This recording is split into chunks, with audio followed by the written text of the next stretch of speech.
Hi all. சில பேர் தப்பு கணக்கு போட்டுப்பாங்க. பீயிங் அ கிறிஸ்டியன், நான் இனிமேல் ஜாலியாக இருப்பேன்ப்பா, காட் எனக்கு எல்லாமே பியூட்டிஃபுல்லாக செய்கிறாரு அப்படின்னு சொல்லி நம்ம ஜாலியாகவே இருப்போம்.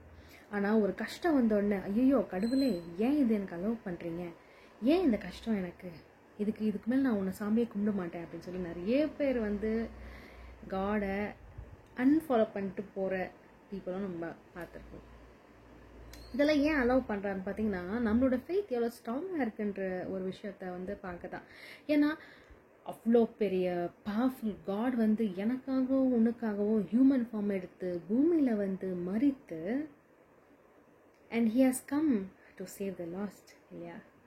இப்போ நீங்களும் நானும் லாஸ்டான ஒரு பீப்புளாக இருந்தானா காட் அப்படியே விட்டுறவே மாட்டார்ல. He wants us to be in his kingdom. So நல்ல சில ட்ரையல்ஸ் அண்ட் ட்ரிபுலேஷன்ஸ் நம்மளுக்கு கொடுத்து நம்ம ஃபெய்த் எவ்வளோ தூரம் இருக்குது அப்படின்னு சொல்லி அவர் பார்ப்பார், அதை டெஸ்ட் கொடுப்பார். அந்த நேரத்தில் நம்ம ஐயோ கடவுளே, எனக்கு இந்த கஷ்டம் கொடுக்காத சாமி, இதுக்கு மேலே நான் முடியல, கண் இருக்கா கடவுளுக்கு அப்படின்ற கேள்விகள் கேட்குற விட, let's hold on the promises.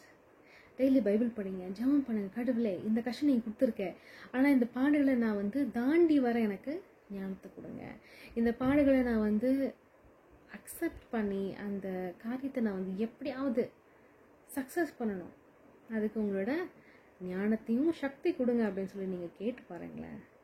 God will guide you. Someday you will cry for what God has given you. So அது மட்டும் ஞாபகம் வச்சுக்கோங்க. Don't ever say that God என்னை கைவிட்டுட்டியா, கடவுளே என்னை கைவிட்டாரே அப்படின்ற ஒரு வார்த்தை சொல்ல வேணாமே.